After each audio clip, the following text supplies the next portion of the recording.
Okay.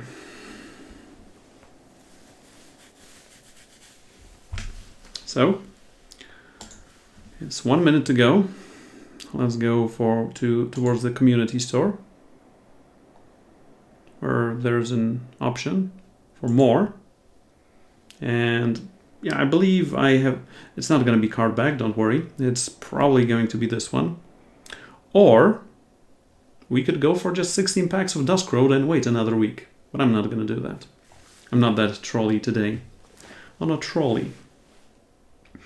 So I have been streaming this game for 1.5 years now, and I'm very close to getting to push the button to confirm this purchase, to design a card and work with the Eternal Design team to create a card for future release.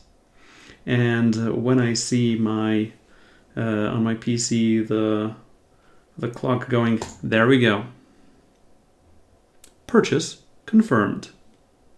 And that means that yours truly, Calebovitsch, is going to not design a card back per se, but just design a card with the creators of Eternal Card Game. Now, I wanted to tell you a bit about what I think about Eternal Card Game and what cards do I enjoy playing. Yeah, I hope so as well, Gurga. What cards I enjoy playing, what cards I think are cool, because if you might have read through my Perfect Game article, so there are different types of players, and this goes way back to MTG and even before that, that just get different kinds of enjoyment from playing card games. You have your Timmies, Jimmies, Timmies, Johnnies, Spikes, and there was a fourth one who was going for the theme of the game.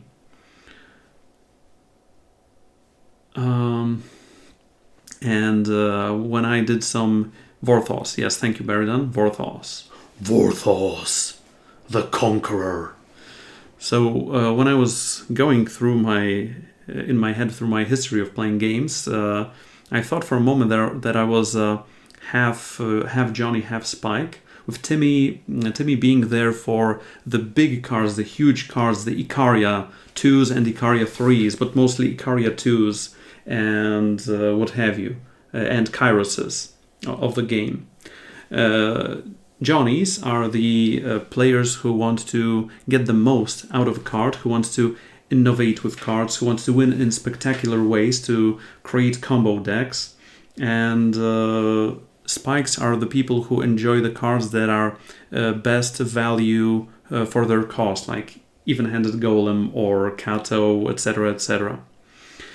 So when it comes to me, for sure I'm a Johnny, and I do enjoy cards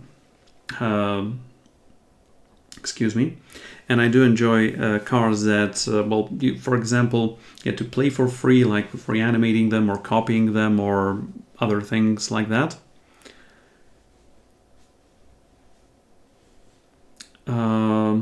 But when it comes to decks, combo decks is where I feel the best. So I would like to go through the history of some combo decks that are indeed on Eternal Warcry even. That I created. So I'm gonna import them and show a couple of them to you, so you know what my deck creation history was all about. Well, one of the crazier ones is for me to utilize Talir's Unwinding. I think this deck is not entirely done. Yeah, it is missing Haunting Scream, because it can't have Haunting Scream, Talir's Unwinding, because it can't have Talir's Unwinding, and Unexpected Result, because it can't have unexpected results in the market, because it was a very old build from Dark Frontier, where the markets were distinct between regular and black markets, so it had those cards here as well. in the market section. This was all about putting traps into the opponent's deck, like with Amaran Stinger, the Scorpion traps, with Flame Belcher and Light Diffuse and Unexpected Results, all the fire bombs. Right now we obviously have cards like Milos, Unwavering Idealist, and Milos the Third, you know which one I'm talking about. Milos Rebel Bomber. And we have Mage Breaker instead of Unexpected Results. But the idea was to put as many fire bombs into the opponent's deck and then make him reshuffle their deck. So, Milos the Bootlicker? Yes, probably. So this was one of my combo decks. Based all around a card that is otherwise unplayable. Another one is this one. And I remember, well, most of these you probably could have seen my deck check videos on. This is, dude, where's my crown? This was a combo deck, or rather is a combo deck, based around Severin the Mad Mage, that allows you to play and activate your relics for 1 lower. And if you have 3 in play, then Vizier's Tablet costs you 0, and you can mill the opponent for their whole deck, but you have to click a lot. This also included fan favorite Crown of Possibilities with Clockroaches, Dreads, etc., etc. Hey, Fast Cookie, thank you for that. Another one, another combo deck. Unfortunately, some of the earlier ones are not operational as they were anymore because of the market change. But this is just to showcase once again my thought processes. So this was Millstone Chapter 2, Socrato. This was also utilizing the regular market, and it was running a 4th copy of Tome of Horrors, Haunting, Scream, Kaido, Shadow Step, and I believe Savagery in the market. And it was all about getting Tome of Horrors in play, milling the opponent for a bit with cards like Socrato Fury Heart, because if you play Socrato, he kills himself by dealing 7 damage to himself. But he is dealing the damage, he is the source of damage, and then Tome of Horrors mills the opponent for 7 cards. This would need to be redone, obviously, but yeah, that was more of a combo mill deck for sure. Next one that is probably a bit more recent is the deck that I took to the ECQ, to the last ECQ, and went for top 16. Is my Savage Broker deck. This is also a mill deck, but mill is not the be-all end-all of this one, because here you are using Strange Broker and other associated and assorted interlopers to mill the opponent for at least 20, well 10 and then 20, to power up Savage Incursion. With Savage Incursion doing everything, dealing damage, so that's killing units or sites, drawing you cards, and playing 3 6/4 flying dragons with Overwhelm. So that was doing it all in a rather controlling shell with Hailstorms, Essence Feasts, etc., etc. So we can win with those dragons or with Solitude. And I believe I will be talking a bit about the updated version of Savage Broker in my next deck check video. All premium, of course. Yes, that's how I did. That's how I did that. Next up, we have something that is called Herald of Bad News. It is one of the older builds here, or called Scream OTK Even Crazier. This was about having bad news in your void. The 6-cost fire spell, ready your units, they can attack again. And attacking with Westwind Herald, infiltrating,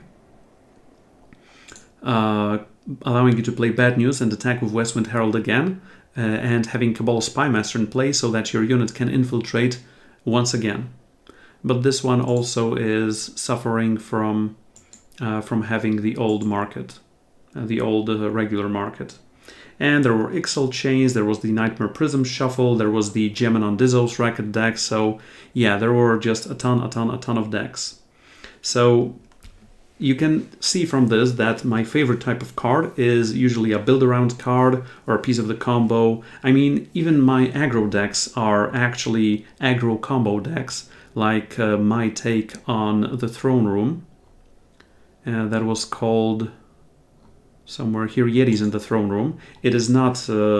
I mean, it is kind of something similar to what Batteries did with the Drone Room, but this one was all about Yetis and proccing the Throne Room as fast as possible, but this time with Wump Party Starter and Iceberg Scattershot. And if Iceberg Scattershot is in play and you're playing Daraka deals 1 damage, that's the 4th ping, and you can just turbo out Island into play, deal 6 more damage, deal 1 more damage, and this is just a machine gun deck. So even this aggro deck, this aggro Yeti Shell was a combo deck in its second heart. As far as general strategies in the game, my favorite is obviously mill. As you have seen, some combo mill, some control mill. I've even done some aggro mill deck lists. But when we're talking about history, I'm gonna... Oh, shut up. You know deep in your heart that you love mill, in fact. Anyway, when I was going through the memory lane, I remember some time ago someone asked me when Echoes of Eternity was being introduced to Eternal card game, what's my favorite card in that expansion? And at that point, I did not know, and I said the Chance Cycle, which is cool, but currently it's the wrong answer. And I went through all the sets, and well. Now I'm gonna tell you a bit more about my favorite card from each Eternal card game set. So let's start the journey with the Empty Throne. I did not start playing the game until Into Shadow was available, so I had to check each set for the cards that were available in them. And well, this one is obvious. Not this one. For set 1, it was Caleb Uncrowned Prince, because the first deck that I was playing in this game was a free-to-play mono fire that obviously included Caleb. I later obviously cut him because he was too expensive, but then he re-emerged several months ago or a year ago in a Charge Rod deck. And well, yeah, he was providing me with a lot of highlights, with a lot of high rolls of playing random weapon on each of your fire units. So that is set 1, the Empty Throne. For Jack's Bounty, the smaller set, it is probably easier. And in this one, my favorite card is actually, well, maybe not the most played one, that is Quarry, but it is actually Cabal Spymaster. One of the decks you've already seen was the combo of Westwind Herald Bad News and Cabal Spymaster.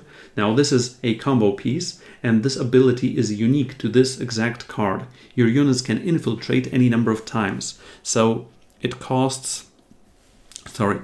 turns a one-off ability into, well, you can proc it any number of times you want.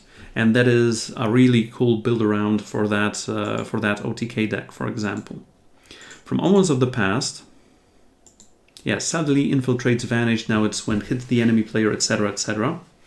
From Omens of the Past, well, this one is more Spike than Johnny, or rather a Spike/Johnny card for me.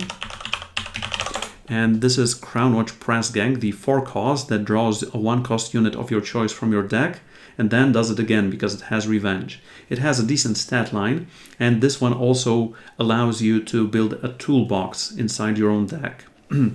and a toolbox is also something that Johnnies are famous for and known for. Yes, you are going for a Lassie, you could be going for just your Urchin. So yeah, this allows you to get your card advantage in Argentport, which is usually difficult unless you're doing harsh rule on a full board. So yeah, there is that. Honorary mention has to go to Bad News because, well, this was just a part of an OTK combo deck. So yeah, there is that. Next up, we have Tale of Horse Traveler, aka Tale of Horse Traveler. And in this one, my favorite card is actually more of a Timmy card, and that is Crimson Firemaw. This is a 4-cost 5/4 flying dragon that when hits the enemy player reduces the cost of the top card of your deck by 4. And this also goes to the beginning of me playing this game, because I was running a mono-fire deck and I did not have, it was free to play back then, and I did not have enough gold to buy all the campaigns, obviously.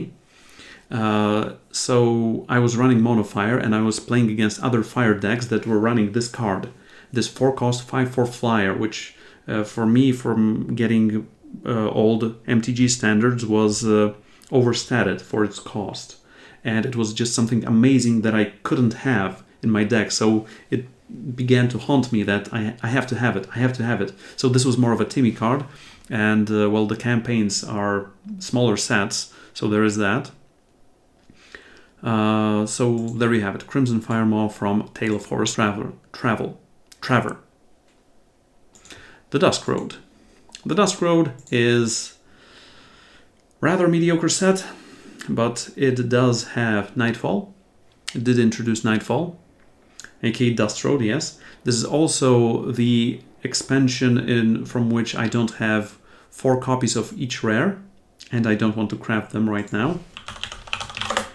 But this is the expansion that brought Solitude, my old favorite mill card. It has been superseded by my other favorite mill cards from then throughout, but it was the basis of my first mill deck, and that's just the start of the rabbit hole, of the mill rabbit hole for me.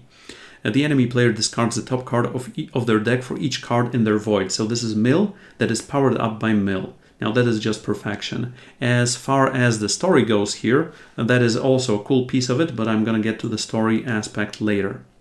But this is 10 out of 10 Solitude. Dead Reckoning. Now this one had some better cards, but this is also a card that I just like the design of immensely. I know that people do not enjoy In Cold Blood because of different reasons, but this is a cool piece of the story that I'm gonna get to later. But this is also a very unique design because it does something different if you target a unit with a specific influence requirement.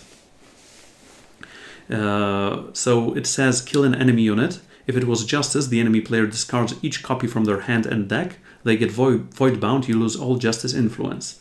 Fun fact that I did not know until like a week or two ago, when Mercurio Blue said something about it in one of the Discord channels, I think it was in the Team Rankstar Discord channel, that you lose all Justice influence is directly tied to whether the unit you killed was of the Justice influence or not. So if you kill a non-Justice unit, you just get to kill it, you don't lose the Justice influence. Yeah, this is my cool. This is a cool design in my eyes, and it is very saddening for me that they did not make a cycle out of this if the unit was of a certain color. Next up we have Fall of Argentport. And I remember in the beginning, when I was playing this game, I thought it was Argentport with a T before the P and after the N. It was Argentport for me. For, I don't know, the first half year I was playing this game. Right now, I believe I know slightly better. And then this one, it was another card that was just overstated and overpriced for what it did. It is Teacher of Humility. It used to be 3/3 for 2 with double time, so it was surely overstated. I mean, right now you have it in the common section with the Minotaur, with Intrepid Longhorn. Yeah, so Batlap would be the ruler of Argentport. This exact card was also the first premium legendary I opened while playing a draft, an Eternal card game. So sentiment also goes there. And playing those disciplinary weights on the opponent is also a very cool way of shutting some greedy decks. And this was also part of my bomb winding deck, so there is that. So a couple of reasons here. Next up we go to 4.5 into Shadow. And this is the first expansion, or rather mini expansion, that came out like 1 week or 2 weeks before I started playing this game. And in this one, it is not Baby Vara. It is something else entirely. It is somewhere here. Yes, it is Waystone Titan, because it is a part of my Charge Rod Rodriguez deck, or was at least. It is a 6-cost charging sentinel that when it hits the enemy player you get +6 power this turn. And these powerful effects, especially if you combine them with allowing Waystone Titan to hit the enemy player in other ways, for example, equipping it with an ice bow, so to say, I believe this effect is so unique and can ramp you up to enormous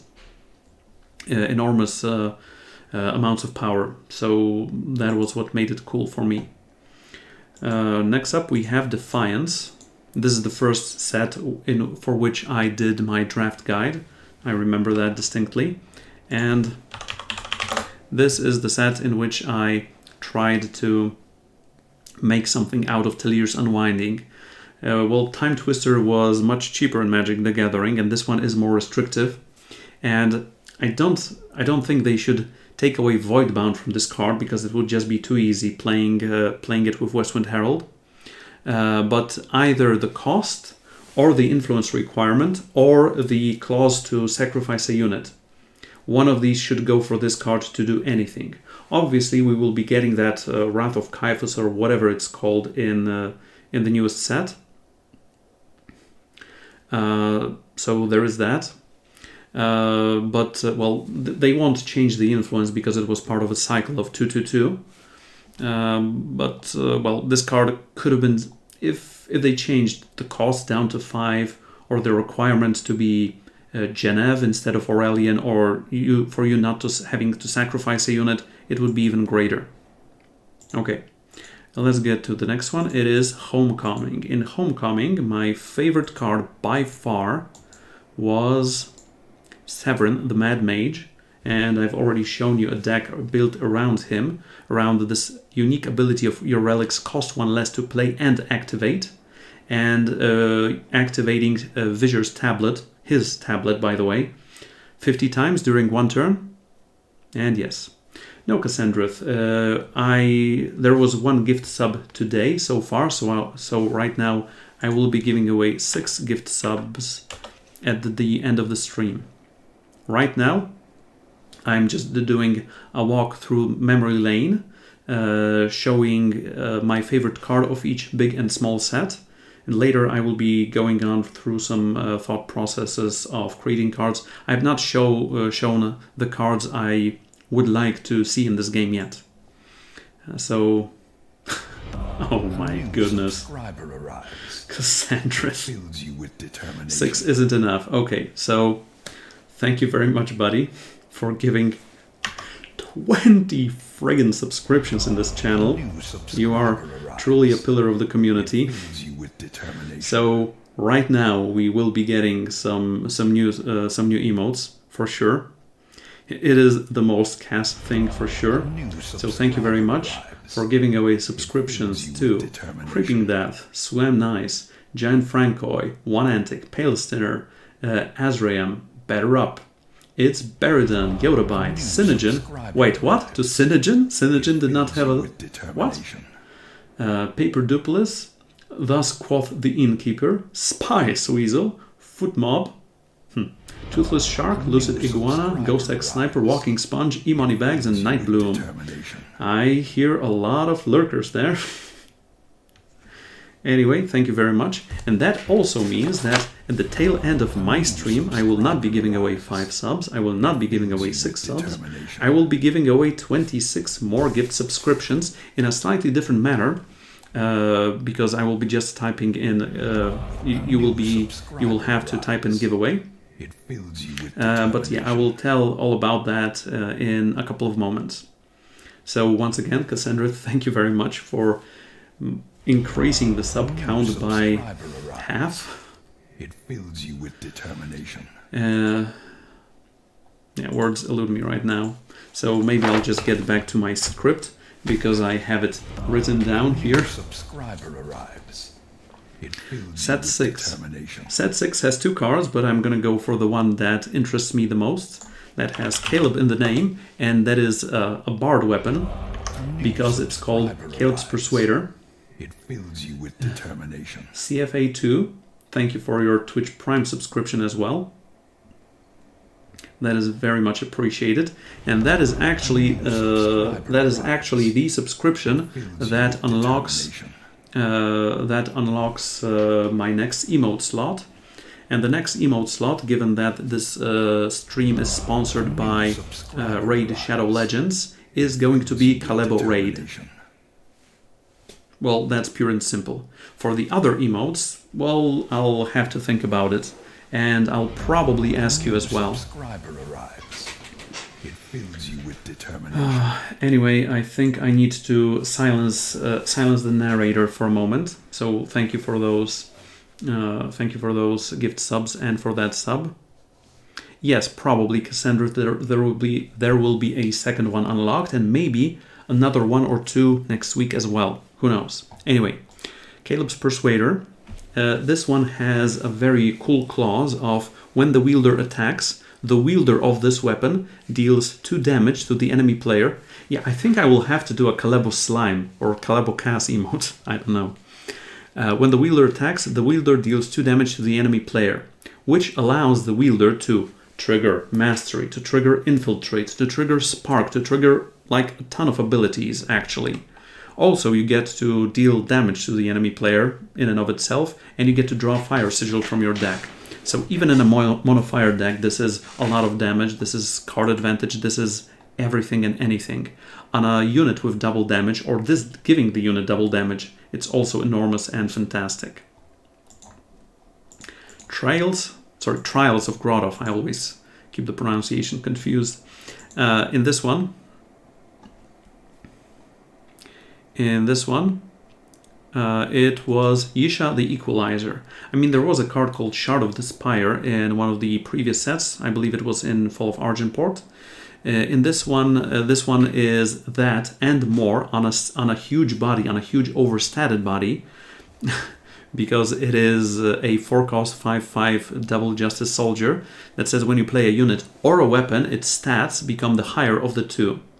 So this also works when you're playing relic weapons, which was not happening with Shard of the Spire. So for example, if you're playing Ancient Vestige, you're playing it not as a 3/9 relic weapon, but rather as a 9/9 relic weapon. So there is that for sure. Cass, I believe you're just quoting me from yesterday. From your yesterday stream. Anyway, so Yisha the Equalizer, and I also did the deck with Yisha, Seraph, and Lerai. There was one. There was a cool one. The Flame of Zalta. No, Cosmicer, you need to have the influence. Flame of Zalta had one of the coolest designs ever in Kaido Shadow Step. When any player discards a card, Kaido deals 1 damage to himself, and also Mastery 13 on a 2/7 unit. The enemy player discards each card in their deck that shares a name of a card in their void. It was obviously a part of my Millstone deck, but also this one is just such a cool design. I mean, 2/7 as a stat line, that's not really seen anywhere else, right? The influence requirements is kind of strange as well, but the abilities, both of them, both the Mastery and the regular one, you have to make it perfect. So you discard the cards from your opponent's deck the exact amount, but not too much, because then Kaido kills himself. But then the Mastery usually kills himself. And the Jin fact of cost stat line is equal to the Mastery. So this is one of the best designs of a card in this game whatsoever. Not only my favorite card of the set, but also great design. 7.5, Promises by Firelight. This one has 2 of my favorite cards, but one overshadows the other by the number of times I played it for sure, with my favorite card being the obvious Tome of Horrors. The 2-mode card of either you are milling the opponent by just attacking with your units, so they are enabling themselves, like with Dream Snatcher, like with Heartstopper, etc., etc. But also once per turn you may pay 4 to draw the top card of the enemy player's deck, which makes for a ton of highlights. And that is another requirement for me as a streamer. I need to entertain you. I have to entertain you, because that's what I should be doing here right now. And that means that Tome of Horrors is actually allowing me to pull crazy cards from the top of the opponent's deck and win in that exact way. Like one of my Eternal Highlight videos was me using Tome of Horrors on the opponent, getting Icaria, the Rakano one, from them, playing it, attacking with it. The opponent killed it. So I went to my market, got a Dark returned it, attacked him. The opponent killed it again. So then I played Reread on Dark returned it for the third time, kept attacking the opponent until they conceded. And those highlights are what makes Tome of Horrors an even better card for me. I couldn't have designed a better card. If I was to design a card, that would be Tome of Horrors, but unfortunately it has already been designed. But I'm gonna get to that later as well. The honorable mention here goes to Nightmare Prism, the unassuming one-costing relic. When you draw a card, it loses its influence cost, because this also is a very unique effect that allows for a lot of cool deck building ideas. For example, a monoprimal deck that is running some rafts, etc., etc. I mean, I did build a deck, and there is a deck check about it on my YouTube channel as well. For those of you who don't know my YouTube channel, there you go. There's a link. We're getting close to the end, so let's hop on over to Echoes of Eternity. And here there is a card that is also, I mean, I couldn't have devised such a card with so many modes, being such coolly designed. This card is only bad when it's transformed into a frog by Rain of Frogs on turn 4 in the covered ECQ match. Otherwise, it's a great card because it makes you work.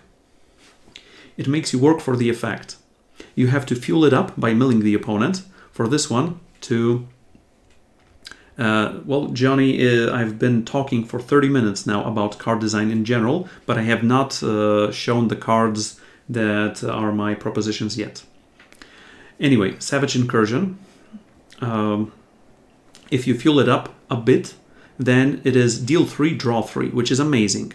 Important fact, if opponent has 9 cards in their void, for example, and you kill a unit or a site with Savage Incursion, it goes, the effects go in order. So first you deal 3 damage, you get to kill something, opponent now has 10 cards in their void, so the second clause triggers and you get to draw 3 cards. Or if they had 19, you get to play 3 dragons. And that is a very important fact, but also this is a kill card if you have ever seen it. But even if you don't have 20 cards, it's still deal 3, draw 3, which allows you to get into another Savage Incursion or a reread. And oh my goodness, that Savage Broker deck is one of the best decks, competitive decks I have designed, I believe. So we have that. Now we're gonna go to Whispers of the Throne.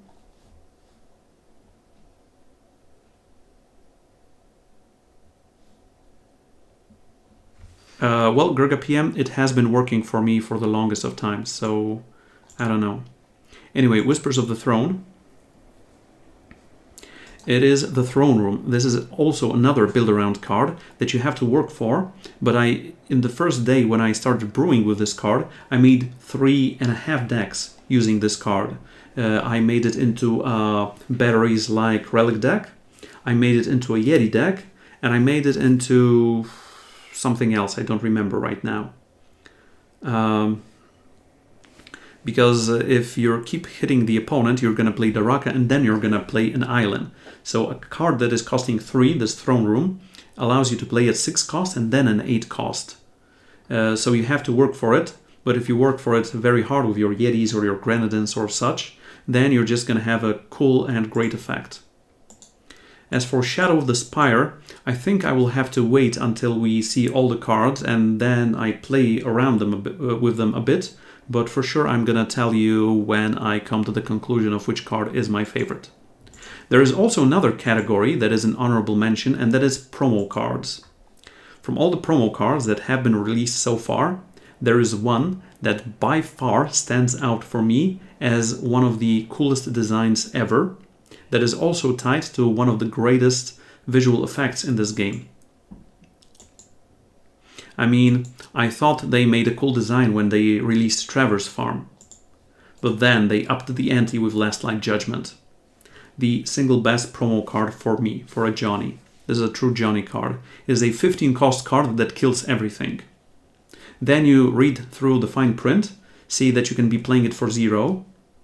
But also, what makes this card great and what makes build-around cards great is that it makes cards that are otherwise garbage to become centerpieces, to become true centerpieces of it. For example, that card made Reap not only playable, but very, very, very good in that one specific deck. And what more do you need, right? Right. So, summing it all up, what I would like to be going for is a unique effect that is a good build-around, or a good combo piece, or a mill part, and obviously it has to be Baleb. It has to be Baleb, also known as the Calebo Shadow emote. I mean, Baleb has been an on-again, off-again part of the stream for more than a year now. So, I mean, it has to be Baleb. I mean, Baleb even has a backstory. Baleb even has a backstory of being another one of Caiaphas's clones, one that broke away from the Sunken Tower long before Caleb arrived there. And he is, in fact, secretly controlling the Cabal. He is the mastermind behind the mastermind. So he's the mastermind behind Dizzo. He was the one who influenced Roland to nuke the city, etc., etc. So that is the long and short of Baleb. Now, how to make Baleb into a cool card? So I'll give you some examples. As I said, I like unique effects. I like the ability of playing cards for free, like copying them or reanimating them, etc., etc. And this is the card I already talked about on my Discord server, but this is going to be framed rather into a card. So this would be one of my initial propositions. Well, obviously all of this could turn out differently because, well, I have to start talking with Direwolf to see what is what's the frame, what's the framework behind it. Can it be, for example, a legendary? Hey Mevers, thank you for your Twitch Prime subscription. It's much appreciated. Excuse me. So there is that. So I don't know, maybe I will be just able to make an uncommon, not a legendary. I don't know if it's going to be a part of a large set, a small set, or a promo card. Can it be story driven, etc., etc. But if I have free range run of everything, and it can be a legendary, it can be connected to the lore of the game, then this Baleb could be quite cool indeed, I would say. This is Baleb, Hidden Mastermind, a 2/5, a 5-cost Primal Shadow Rogue, 2/5 unblockable that says summon, play a copy of a Scion. Give both of them -1/-1. Now, let me get through the ability and why it's written in that way. I do like copying cards, as I said already, because it is cheating out their costs. Well, cheating, I mean building around. But also, remember that he can be a Scion, unfortunately, because of the lore as well. There is the best unit type, the most powerful unit type is actually Scion. But there is no interactions with us. There have been no interactions with Scion as a unit type, but there have been a ton of tribal interactions in this game. And that's what I wanted to do. You get to play a copy of a Scion. It can be yours, but it can even be your opponent's Scion, right? So if your opponent plays, I don't know, Eileen of a Throne Room, and it doesn't have Aegis because Daraka is long dead, as he should be, it can also copy their island and deal damage to that one. But also it's making a slightly weaker copy because it's Shadow, so that is why it's giving both of them -1/-1. If you wanted to put this card into a deck that is already out there, why don't put it into a Reanimator shell, a Fan Reanimator shell? Because, for example, it can copy Mamavara. So you have one Mamavara into two Mamavaras, the other one not being void bound as well. and then you're just going bonkers here. Or you can also be going Baby Vara into Baby Vara, making the opponent sacrifice another unit or growing the second Vara. So there are some options here. If it can't be connected to a Scion, or... Yes, I was thinking that as well, but it is the hidden mastermind, and it has a low stat line because of the unblockable clause. It could be a 3/6, but then it wouldn't have unblockable. Sure. What's the lore behind the debuff? Because he is not able to do a perfect copy of the Scion. So he's siphoning some of the energy of the Scion and is making a mirror image of it. Not a full mirror image, but a smoky mirror image. Smoky image, I would call it. Also, this would be the only Scion interaction in the game. So that is one of the options. But this is not the end of it yet, guys, because I do have a lot of ideas. And the next one is also something that I shown a year ago on April's Fools as a joke, but tuned it up a bit. And this is also using an effect that is already in a game, but in a slightly different way. And this is going to be Caleb, Screaming Genius. That is also a 5 cost. This time Primal Shadow, 3/5 Rogue Mage, that says summon, steal a unit with cost 4 or less from the enemy player's void and play it. It gets charge and flying, sacrifice it at the end of the turn. So this is Haunting Scream on summon, but from your opponent's void, and you get to steal that unit so they don't get it back. So you can steal their Kato, you can steal their Vox, you can steal like almost anything, well maybe aside from an even-handed golem. It could be cost 4, it could be cost 5 or less, the stat line could be higher, could be lower, but it does have an effect in play. And then you have that card in your void, it has charge and flying permanently, so you can then later resurrect it as well. So this would be rather a control card, especially against maybe some aggro decks. Haunting Scream on stick, yes. This could also just get a smuggler or a merchant from the opponent. I mean, you could this probably has all inverse Scream on a stick, yes. This could be probably made slightly better, but it's just the initial idea for the card. Okay, but the best one is yet to come. The best one is yet to come. As I have said, as I have previously said, the card I would like to have made for this game is Tome of Horrors. But it is... I am unable to do that because Tome of Horrors is already a card in this game, right? So what I can do is do something that has been done recently in this game, and that is just cards playing other cards. It started with Spellcraft, then it was for Sights, and then it was for Masteries. So Tome of Errors, no. Right now, even if a card has already been designed and digitally printed into the game, you can still use it. So say hello and welcome to Caleb, Ancient Librarian.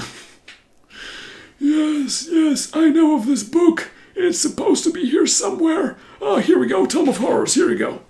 So this is the 3-cost Aurelian 1/4 that says, when a unit goes to your void, Caleb deals 1 damage to the enemy player and also has a mastery of 5 to create and draw a Tome of Horrors, and is a rogue cultist. It would be a perfect addition to the destruction deck that Batteries made me create on today's stream. So that would be a destruction one, but given that I want Tome of Horrors on my card as well, and that card is actually a Feln one. Rat deck says yes please. Push for that card please. See? Combo with Xenon Temple, combo with Self-Mill, and that procs the Mastery 5. It is not overstated. I mean, 3 cost 1/4 is not overstated. But if you play this, if you play a good Spore Folk, you mill yourself for 5 cards. If those 5 are units, you ping the opponent 5 times, and you get your own Tome of Horrors. So this is something. I mean, I got the idea kind of from Shadow Step. So yes, you're self-milling and then you're milling, and then if you play your Tome of Horrors, then Baleb, when units go to your void, he deals damage to the opponent, so then Tome of Horrors triggers and you mill your opponent as well.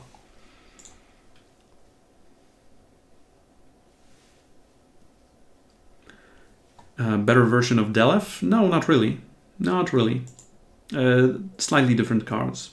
So those are my thoughts, and remember guys, I've been talking for 45 minutes about about what I like in this game, what I think about the card design and designs, what are my favorite cards in all the sets so far, and not 1, not 2, but 3 different designs for Baleb. Yes, as I said, I did have a lot of notes for this one, but yeah. And once again, to be honest, this could turn out a whole lot differently. For example, if they say, no Baleb, no Baleb, we won't allow you to infiltrate Argenport, then I would have to go for Merisiel probably. But the problem with Merisiel, the name, is that A, there's already Marisen, the eldest, in this game, so they would be confused a bit. And B, Merisiel is already, I believe, a trademarked name from Pathfinder, because that's where we got the name. It is the iconic rogue for Pathfinder RPG.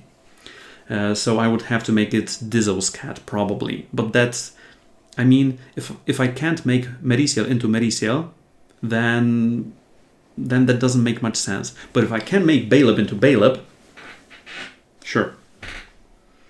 Thank you, Osadan, and thank you everyone for the kind words. Everything is much appreciated. Merisiel wall charger, yes. Anyway, so this is going to be it for the button pushing ceremony that took 45 minutes.